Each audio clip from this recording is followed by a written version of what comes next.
Ladies and gentlemen, we're getting to the business end of this movie list. Let's get it started. 200 to 151. Number 200, Collateral.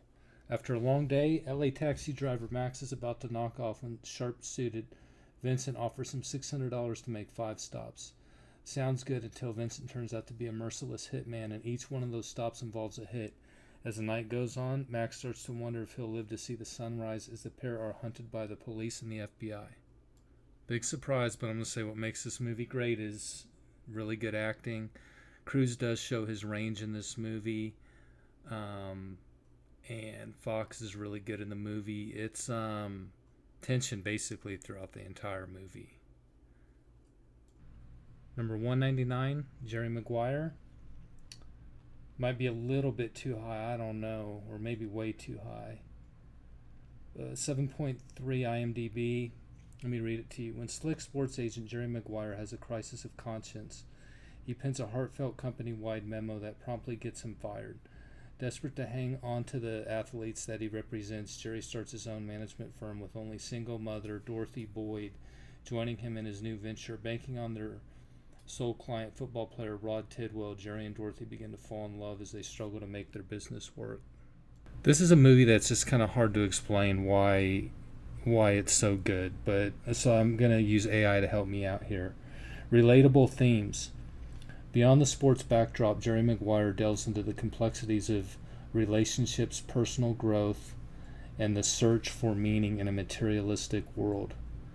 It explores the tension between career ambition and genuine human connection, making it a surprisingly deep and relatable story. Last thing I'll add, it has like 3 phrases that are now used in like popular culture. And that doesn't make the movie great, but it's kind of a romance, so I kind of have a hard time kind of explaining, why it's so good. The Fugitive at 198, I don't really want to describe it, give anything away. It's kind of hard to explain what makes it so good. I mean, might be like the first chase movie where someone's on the run like the entire movie and with good acting, right? They've had other movies like that, but I think it still stands the test of time in terms of those 2 things that I think that makes it unique. Okay, 197, Young Guns. 6.8 IMDb. John Tunstall, a distinguished British gentleman, employs downtrodden youths to tend his herd on the New Mexican frontier. When Tunstall is gunned down by the crooked Lawrence G. Murphy, Jack Palance, a ragtag group of cowhands including Doc Scurlock, Kiefer Sutherland, Richard Brewer, Charlie Sheen, and young William Billy the Kid Bonney, Emilio Estevez, ride forth in search of bloody vengeance for the death of their beloved mentor. Also, Lou Diamond Phillips is in the movie, obviously. Don't want to really give anything away. Just iconic gun battles. I mean, I don't know what else there is to say. It's really good. 196, Twister. Only 6.6 IMDb. It's crazy. During the approach of the most powerful storm in decades, university professor Dr. Joe Harding, Helen Hunt, and an underfunded team of students prepare the prototype for Dorothy, a groundbreaking tornado data gathering device conceived by her estranged husband, Bill Paxton. When Harding tells Bill that Dorothy is ready for testing and that their privately funded rival, Dr. Jonas Miller, has stolen the idea and built his own, Bill rejoins the team for one last mission. Just reading about kind of what to tell you on why it's so good, and some of the stuff I'm reading here. The movie's tornadoes are visually stunning and create a palpable sense of danger. The use of CGI and practical effects are groundbreaking for its time, and the movie still holds up well in this regard. Twister is amazing. I mean, it's everything about it, like the story, the plot, the special effects. I mean, everything about the movie, the acting, everything about it is incredible. Number 195. This is going to be pretty funny to see your reaction. Zoolander. I probably have seen this movie more than any other, just because years ago when it came out, I would just watch it a lot. It's just, I don't know, man. It's so funny to me. But 1 second. Let me just read about it. Propelled to the top of the fashion world by a photogenic gaze he calls blue steel, dim-witted male model Derek Zoolander, Ben Stiller, thinks he's got a fourth consecutive win as male model of the year in the bag. But when his rival Hansel, Owen Wilson, unexpectedly takes the crown Derek is crushed, he becomes easy prey for fashion designer Jacob Mugatu Will Ferrell, who signs Derek to star in his derelict fashion show, then brainwashes him to kill Malaysia's prime minister. I don't know what the heck is wrong with me. I'm liking this movie so much, but I know this. It has a lot of funny parts. Like, I mean, like for me, a lot of funny parts. For maybe you could say the average person, I would say it still has at least 4 to 5 really funny parts. But to me, it's got 15, 20. You know, it just, oh man, it's just hard to describe. It's got a good story too. It really does. I mean, there's, you know, it's actually well thought out, you know. But yeah, I think Zoolander's an all-time great comedy. And number 194, The Devil's Advocate. Aspiring Florida defense lawyer Kevin Lomax, Keanu, accepts a high-powered position at a New York law firm headed by legal shark John Milton Al Pacino. As Kevin moves up in the firm's ranks, his wife Marianne, Charlize Theron, has several frightening mystical experiences that begin to warp her sense of reality. I can't really say too much more. I don't want to give the movie away. This is an unbelievably unique type of movie. It would be hard to explain. Well, it wouldn't be, but it's unbelievably unique. Pacino is unreal. Big surprise, right? Keanu's not bad in it either, but it's yeah, it's a really good movie. Okay, next up at number 193, American Made, true story of Barry Seal. He's a TWA pilot, and he gets caught smuggling a lot of drugs from where was it? Central America, I believe, to Arkansas, and he ends up working for both the CIA and the Medellin cartel, and is a part of the Iran-Contra controversy, you know, with the White House. So it's an amazing true story, and it's a really, really good movie. Okay, as you know, I've been getting a little bit of burnout going through all of this in 5 to 6 days. So I need ChatGPT's help on X-Men at number 192. Why X-Men might be better. More emotional depth. It's not just punch the villain. It's what if the villain is your childhood best friend with a tragic past. Moral gray zones. Magneto has a point. Sometimes you kind of agree with him. Power equals pain. X-Men powers often come with trauma. It's not fun. It's a burden. Standalone stories. Less about giant team-ups, more about character-driven arcs. Okay, also, Avengers is about superheroes who fight for humanity. X-Men is about superheroes who are rejected by humanity and still fight for it anyway. That hits harder. Yeah, I mean, that's a good explanation. I mean, that's what I was saying earlier in a past video. I mean,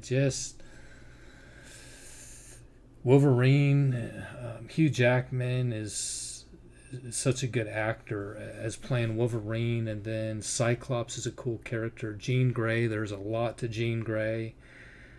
Even the Beast, you know, and then I'm trying to remember Nightcrawler. I've seen, I think, the first 7, but Avengers probably has like better action, because in a couple of the X-Men movies the action's kind of cringe, but a lot of the X-Men action is good. But there's just a lot more to the stories of the X-Men, in my opinion, and that's what makes them good movies. Number 191, Catch Me If You Can, Tom Hanks, Leo. Frank Abagnale. Leo worked as a doctor, a lawyer, and as a co-pilot for a major airline all before his 18th birthday. A master of deception, he was also a brilliant forger whose skill gave him his first real claim to fame. At the age of 17, Frank Abagnale Jr. became the most successful bank robber in the history of the U.S. FBI agent Carl Hanratty. Tom Hanks makes it his prime mission to capture Frank and bring him to justice, but Frank is always one step ahead of him. It's an 8.1 IMDb, 2002 movie, crime/comedy. Steven Spielberg directed it, didn't know that. It's based on a true story. I don't want to give anything away, but it's been a while since I've seen it. All I can tell you is that it's definitely worth watching.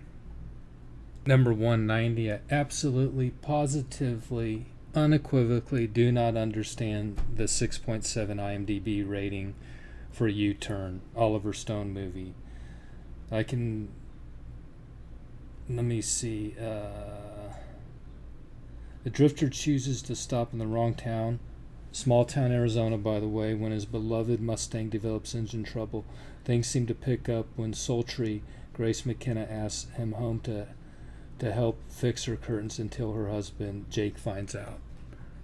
I mean, the movie has J-Lo in it, Sean Penn, Nick Nolte, Joaquin Phoenix, Billy Bob Thornton, John Voight, Powers Booth. It's got a lot of good acting, and it's just like I told you, I like the crime/comedy, and it's it doesn't have a ton of funny parts really, but but it's I don't know, man. You know, sometimes it's hard to explain what makes something an amazing movie, but it is. 189, The Raid. This film was made in Indonesia, so it's action martial arts, and it uses voiceovers. Let me read it to you. A rookie member of an elite team of commandos, Rama, is instructed to hang back while his comrades in arms go ahead with their mission to take down a brutal crime lord called Tama. Real unique, huh? However, the team's cover is blown, and Tama offers sanctuary to every criminal in his high-rise apartment block in exchange for the cops' heads. Now Rama must take command and lead his remaining team on an ultraviolet charge through the building to complete and survive the mission. Now, you know action is one of my least favorite genres. Well, no. Horror and romance are. The action's third. But if you do action the right way, like The Raid, like the combination of guns and martial arts, like this movie is dope. The second one is pretty dang good too. The Raid, man. You gotta watch The Raid. Number 188, The Grey with Liam Neeson. 6.7 IMDb, action thriller. Following a grueling 5-week shift at an Alaskan oil refinery, workers led by sharpshooter John Otway, Liam Neeson, are flying home for a much-needed vacation. A brutal storm causes their plane to crash in the frozen wilderness, and only 8 men, including Otway, survive. As they trek southward towards civilization and safety, Otway and his companions must battle mortal injuries, the icy elements, and a pack of hungry wolves. So Liam's character, even before the plane crash, is already going through his own stuff. And then some of the other characters in the movie after the plane crash are obviously going through some stuff. So it's like, it's just an existential battle. And it's like they've each, I mean, it's obvious, like each person's going to have their own battle, but like, yeah, it's an incredible action thriller movie. 187, Midnight Express, 7.5 IMDb. This is 1978 thriller drama movie.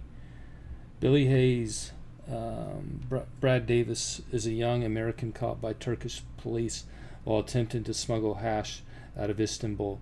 He's tried and sent to prison for 4 years, where he endures all manner of privation and abuse. As he finishes up his time, he's shocked to learn that the Turkish High Court has added a further 30 years to his sentence. He is now thoroughly demoralized, and his life in prison grows increasingly unbearable until he concludes that escape is his only option.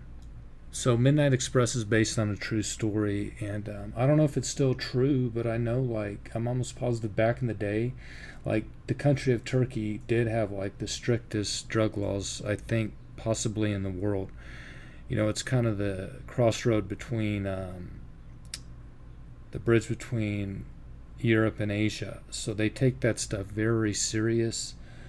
And the movie, the movie is obviously like really, really good. Sorry, losing my voice a little bit.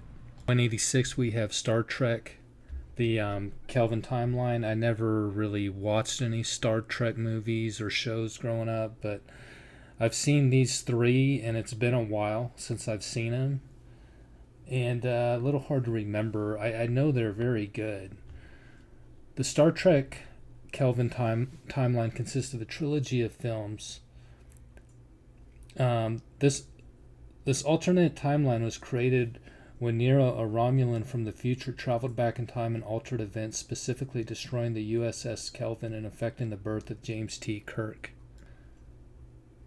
Here's a more detailed breakdown. Star Trek 2009 introduces the Kelvin timeline, showing the destruction of the USS Kelvin and the early lives of Kirk and Spock in this altered reality. I think this first one's probably the best one. Yeah. 2013 Star Trek Into Darkness features a conflict with Khan, a genetically engineered human, and explores themes of revenge and leadership within the Starfleet of the Kelvin timeline.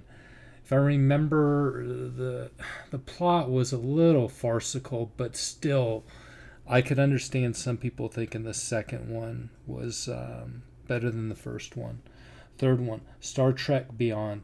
The crew of the Enterprise faces a new enemy, Krall, in the vast reaches of space, testing their resolve and the Federation's ideals. Solid movie, all three of them. Okay, number 185, Colors.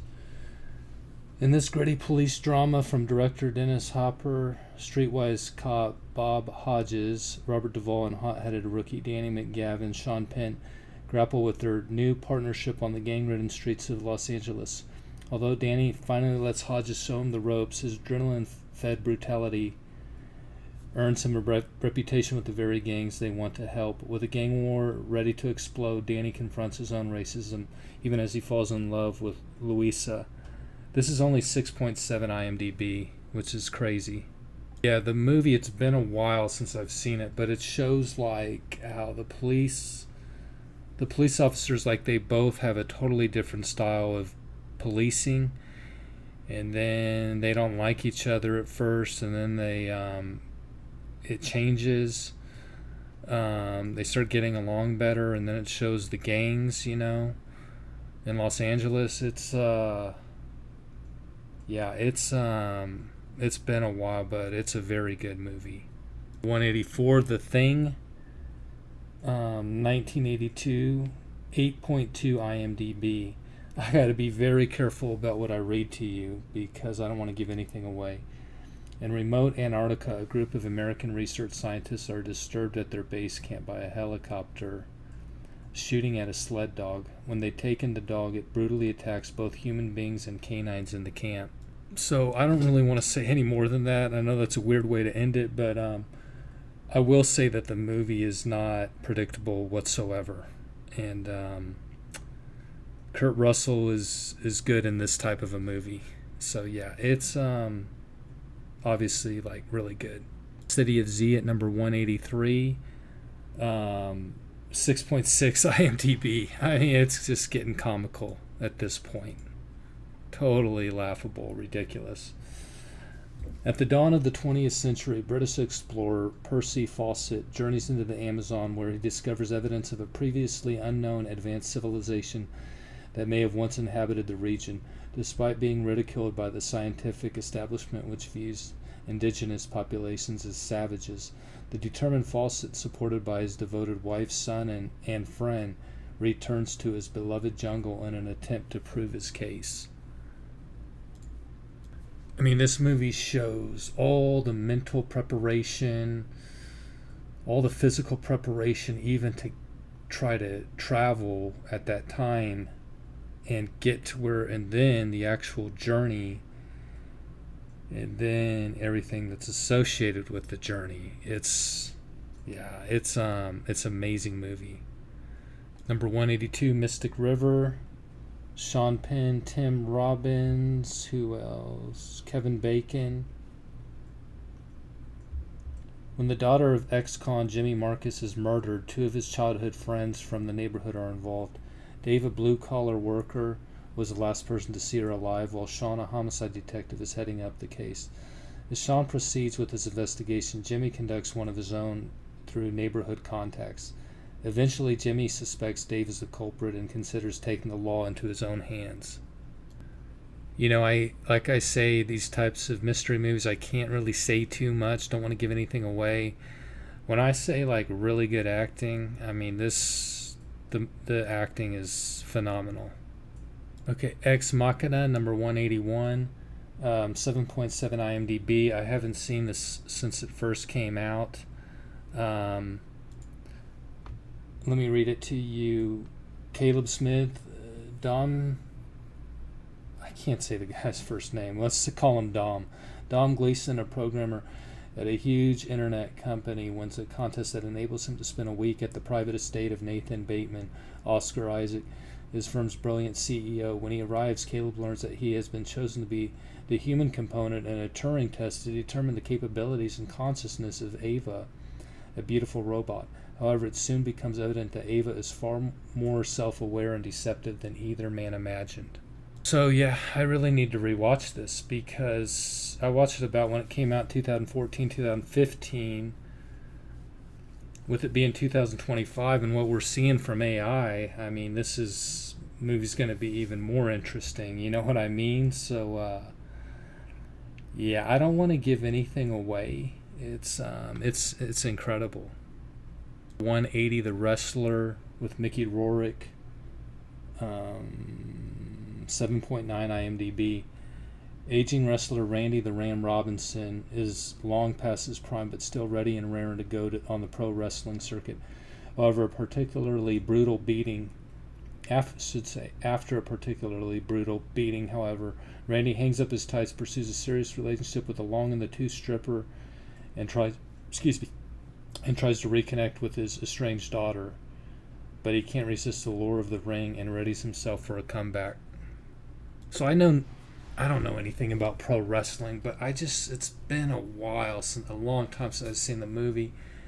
It just seems so realistic, like just how brutal pro wrestling is. And it just, Mickey Rourke, I mean, he made an acting comeback with this movie, I believe, and he is incredible in the movie.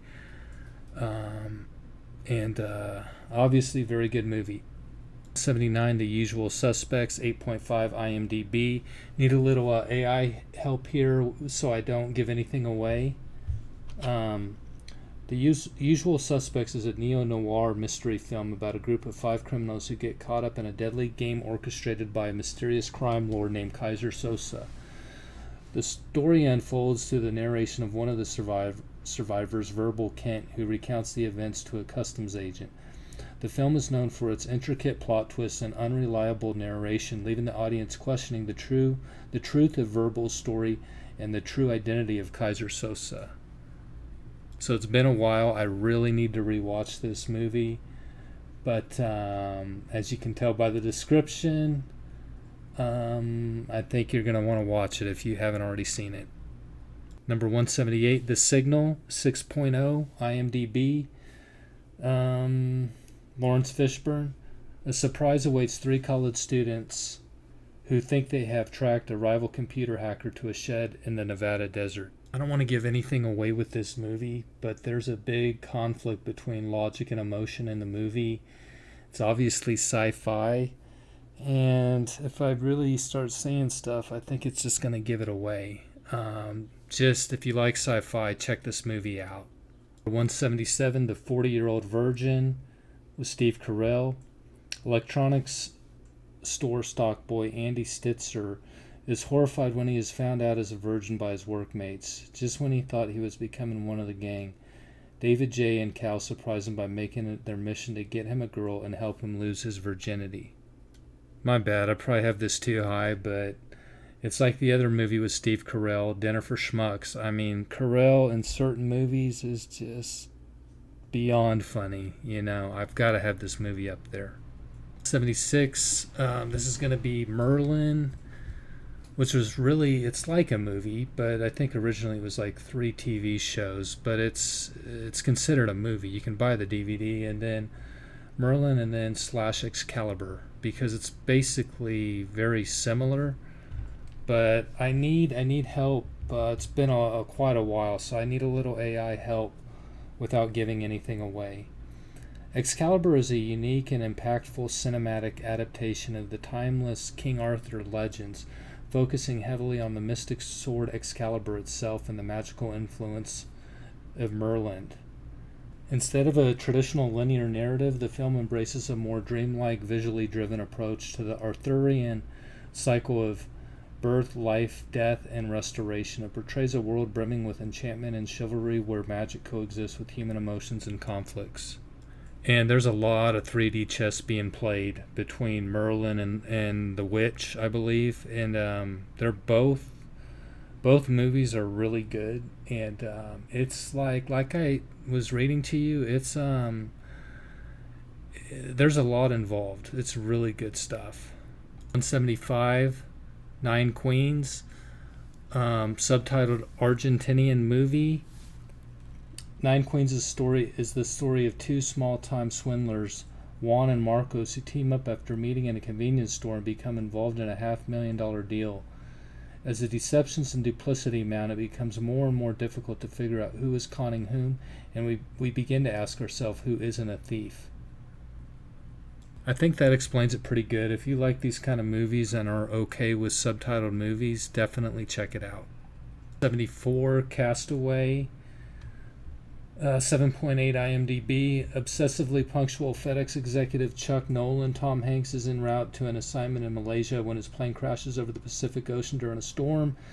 The sole survivor of the flight, Chuck washes ashore on a deserted island. When his efforts to sail away and contact help fail, Chuck learns how to survive on the island, where he remains for years, accompanied by only his handmade volleyball friend Wilson.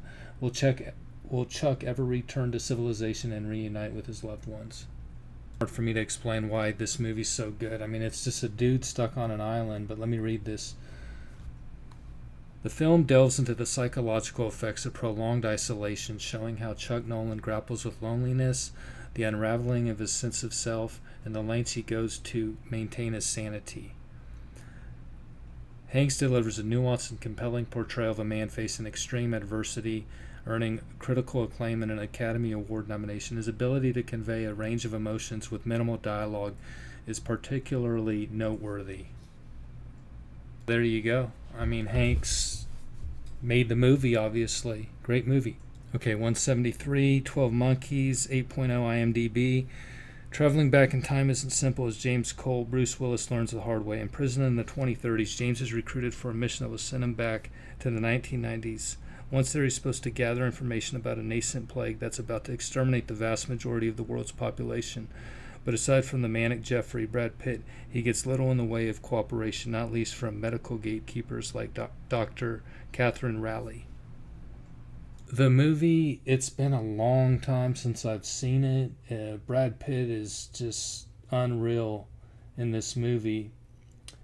And what was I going to say? Yeah, it's got a different, what would you call it, a theory on time travel, you could say. And possibly a more realistic theory. But, man, it's been a while. It's so good, though. 172, the Indiana Jones movies. I'm just going to kind of freestyle it on this one. I've seen the first 4. If I remember, it's been a while. I thought the 4th one was really good. Kingdom of the Crystal Skull. I haven't seen the newest Indiana Jones, but yeah, 3 of the 4 I liked quite a bit. The thing about the Indiana Jones, I mean, obviously good acting, Harrison Ford, but I think what's very underrated is like all the different backdrops and environments. He's just traveling the world. It's just it's all different. It all looks cool, and I think that's an underrated part of it. You know, obviously the action, and these movies have everything, no question. 171, Back to the Future. Man, just doing research on this, I'm a little worried that I don't think I have it high enough. It's been a long time since I've seen the first. If I've seen the second, I don't remember it. They're all highly rated, all 3 of them. 8.5 IMDb. Yeah, I probably messed up a little bit. Maybe not, I don't know. But anyway, let me read the first to you in case you haven't seen it. In this, I need to not assume that people have seen classic movies. You know what I mean? In the 1980s sci fi classic small town California teen Marty McFly, Michael J. Fox is thrown back into the 50s with an experiment by his eccentric scientist friend Doc Brown, Christopher Lloyd. When the experiment goes awry. Traveling through time in a modified DeLorean car, Marty encounters young versions of his parents and must make sure they fall in love or he'll cease to exist. Even more dauntingly, Marty has to return to his own time and save the life of Doc Brown. Pretty obvious thing here, I'm going to say. Yeah, if you haven't seen Back to the Future, definitely watch it. I mean, it's pretty much universally considered a really good movie. Or movies, I should say. Coming in at number 170, American Sniper with Bradley Cooper. U.S. Navy SEAL Chris Kyle takes a sole mission, protect his comrades to heart, and becomes one of the most lethal snipers in American history. His pinpoint accuracy not only saves countless lives, but also makes him a prime target of insurgents. So yeah, based on a true story. I haven't seen this movie since around when it came out. Don't remember it too well. I just remember kind of being blown away, like, wow, that was a good movie. It shows Chris Kyle how he has to how he deals with PTSD. Shows him in combat, obviously, and it's really good. 169, The Judge. 7.4 IMDb. Hank Palmer, Robert Downey Jr., a brilliant but shady attorney, returns to his Indiana hometown after learning that his mother has passed away. His arrival triggers renewed tension between himself and his father, Judge Joseph Palmer, Robert Duvall, who makes no secret of his disapproval of Hank's morally ambiguous career. As the lawyer prepares to depart, his father is arrested for a hit-and-run death. Hank takes on his father's defense despite the objections of the resentful old man. If someone put this in the top 100, I wouldn't have any qualms about it whatsoever. If you doubt Robert Downey Jr. as an actor, very, very good chance you will not doubt him after this movie. 168, The Aviator, 7.5 IMDb. This movie's almost 3 hours long. Billionaire and aviation tycoon Howard Hughes, played by Leo, is a successful public figure, a director of big-budget Hollywood films such as Hell's Angels, passionate lover of Hollywood leading ladies Katharine Hepburn and Ava Gardner, and an aviation pioneer who helps build TWA into a major airline. But in private, Hughes remains tormented, suffering from paralyzing phobias and depression. The higher he rises, the further he falls. It's been a long time since I've seen this movie. I don't remember it very well, but obviously we see how successful he was, but the movie, if I remember, it just really focuses on his OCD. I mean, to where it's kind of leaves you speechless. I mean, he struggled so bad with it. I mean, it's sad. It's a little bit funny too, but yeah, I don't really want to rewatch that movie because it's so crazy, but Leo is just incredible in the movie.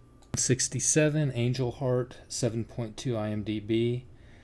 Harry Angel, played by Mickey Rourke, is a private detective contracted by Louis Cypher De Niro to track down the iconic singer Johnny Favorite. However, everybody that Angel questions about Favorite seems to meet a tragic demise. Eventually, the trail leads Angel to New Orleans, where he learns that Favorite had dabbled in the black arts. As Favorite's whereabouts and true identity become clear, Angel learns that being hired by Cypher was not a random choice. I literally cannot tell you anything else whatsoever. I don't want to give it away.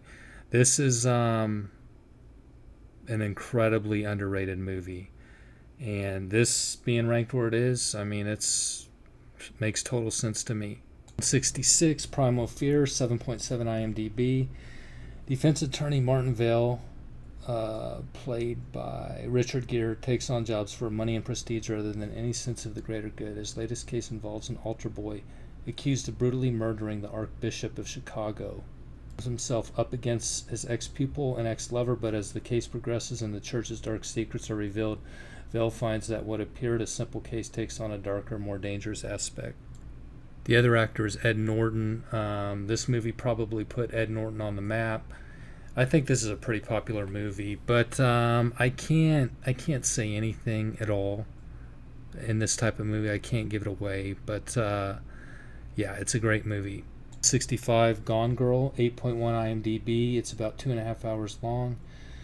In Carthage, Missouri, former New York-based writer Nick Dunn and his glamorous wife Amy present a portrait of a blissful marriage to the public. When Amy goes missing on the couple's 5th wedding anniversary, Nick becomes the prime suspect in her disappearance. The resulting police pressure and media frenzy cause the Dunn's image of a happy union to crumble, leading to tantalizing questions about who Nick and Amy truly are.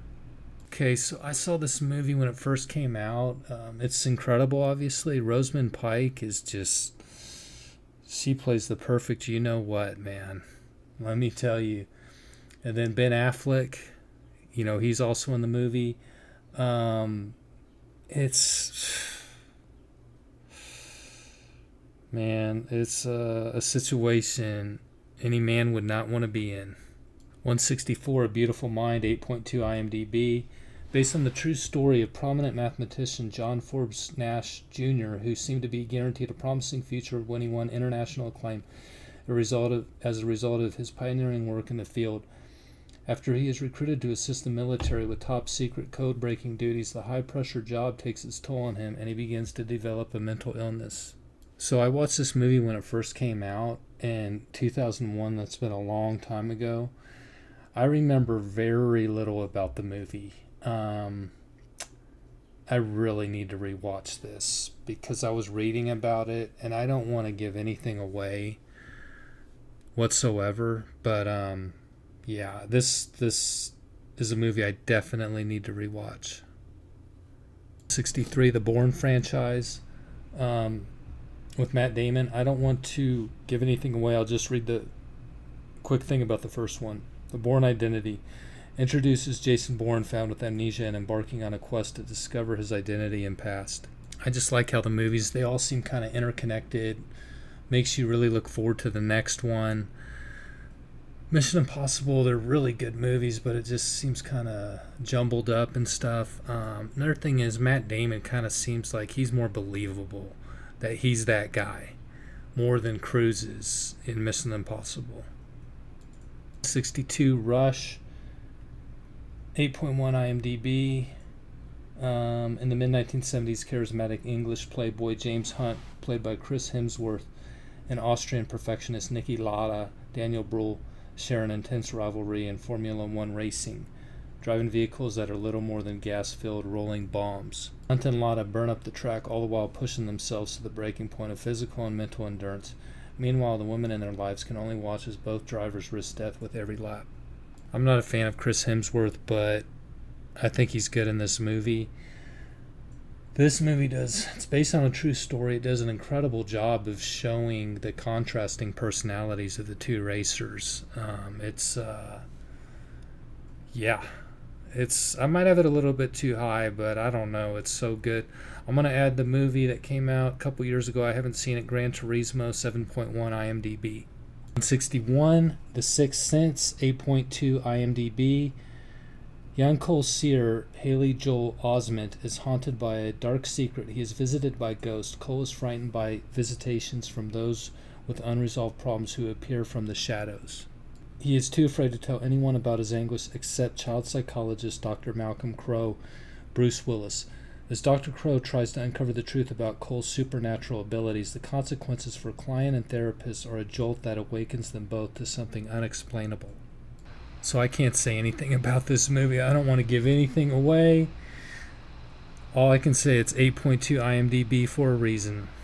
So regarding The Sixth Sense, I made a mistake. With Shyamalan, I was thinking some of his other movies were, you know how I only cover the best movie of the bunch? Well, the trilogy. The problem is, I was thinking that was a part of the Unbreakable trilogy for some reason, because I'm just not thinking. But the Unbreakable trilogy is comprised of Unbreakable, Split, and Glass, and it explores the idea of ordinary people with extraordinary abilities blurring the lines between hero and villain.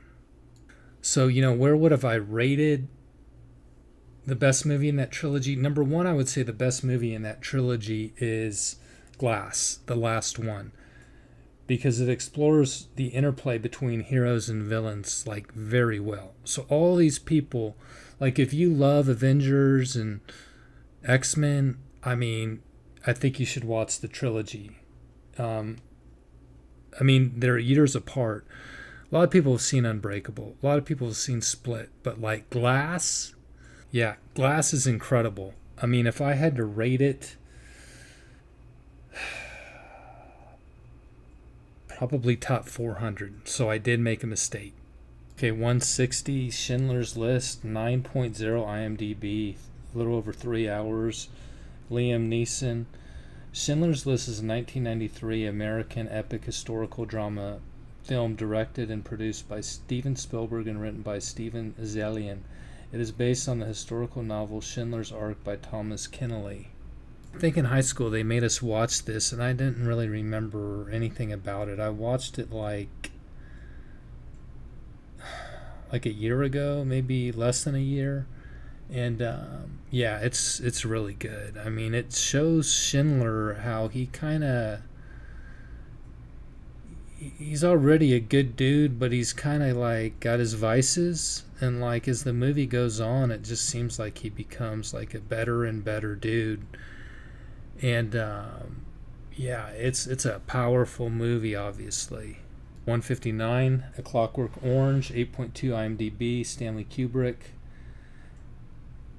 In an England of the future, Alex and his droog spend their nights getting high at the Korova milk bar before embarking on a little of the old ultra-violence, while jauntily warbling Singing in the Rain. After he's jailed for bludgeoning the cat lady to death, Alex submits to behavior modification technique to earn his freedom. He's conditioned to abhor violence.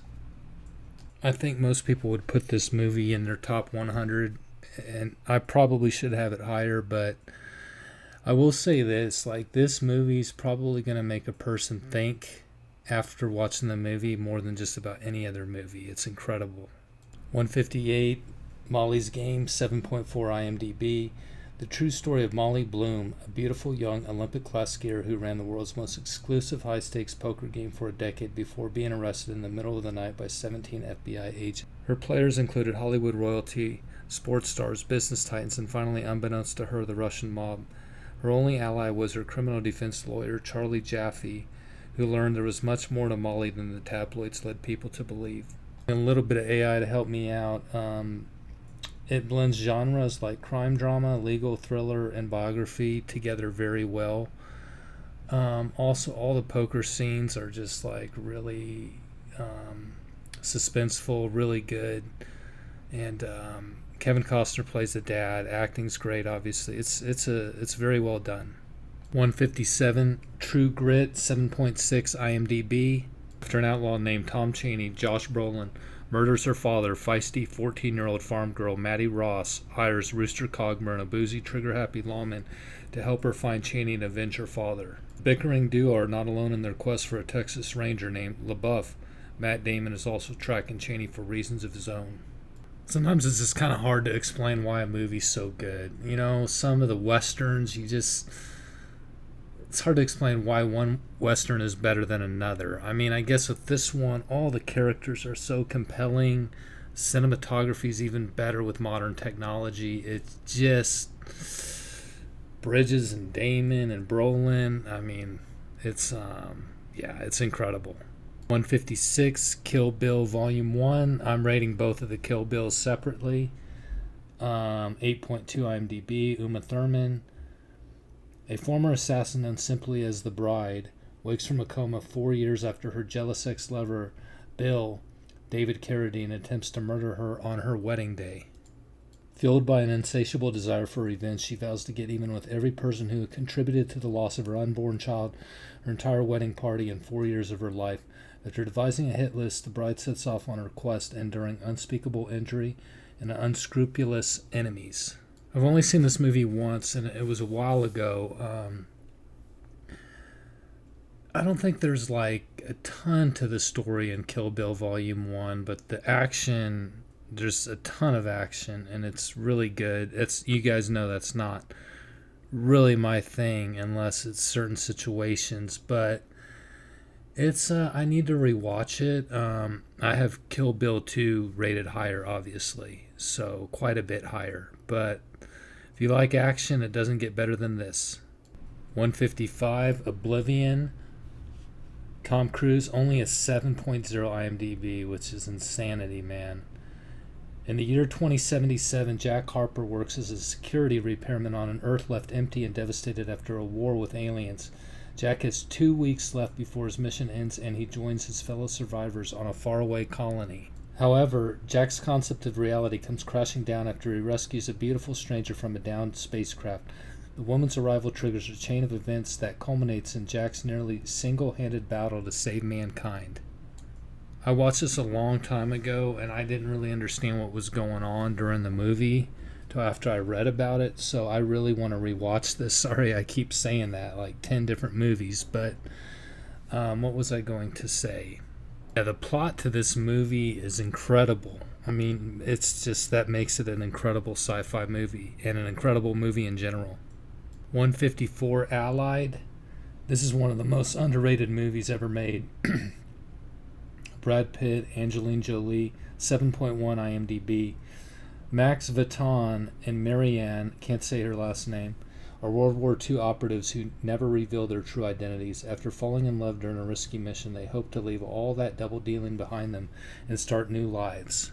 Now, I don't want to give anything away, but let's just say one or both of them may not be who they claim to be. Coming in at 153, Signs, it's only 6.8 IMDb. Everything that Farmer Graham Hess, Mel Gibson, assumed about the world has changed when he discovers a message, an intricate pattern of circles and lines carved into his crops. As he investigates the unfolding mystery, what he finds will forever alter the lives of his brother and children. A unique story that explores the mysterious real-life phenomena of crop science and the effects they have on one man and his family.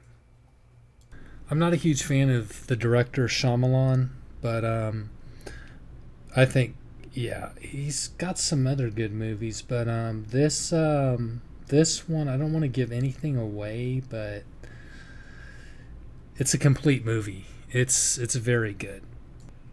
Number 152, Secretariat, 7.2 IMDb. Despite her lack of experience, housewife and mother Penny Shinure, Diane Lane agrees to take over management of the family thoroughbred farm after her father becomes ill. Go ahead and make fun of me, but here's what I'm thinking. Sports movies are really hard to make. I've been telling you this since the first video. This movie, I don't want to give anything away, with Diane Lane and John Malkovich, and just what Secretariat was just an amazing racehorse. I mean, straight up. It's just true story. It's just got everything. And sports movies are hard to make. I gotta rate this way up there. Okay, 151, I would say last one of the batch, but I skipped over one that I gotta still go back and do. But, 151, 7.7, Rambo First Blood.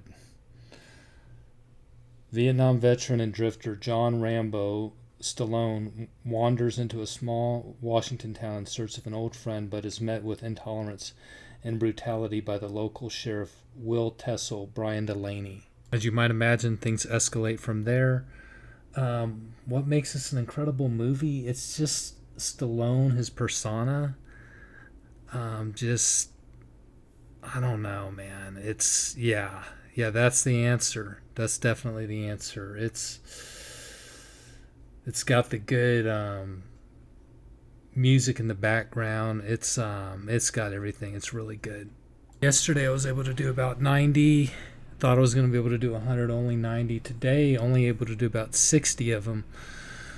Down to 150. I can almost see the finish line. Once I get to 100, I think I can see that finish line. I'm just trying to spend time on each movie. I would say the goal is to be done in 3 days or less. So hopefully I can get it done. Thank you for watching. I added a picture where Schindler's List is of Life is Beautiful, number 27, 8.6 IMDb. Yeah, so the number 27th ranked movie. I haven't seen it. I plan on watching it soon. So my bad. My bad.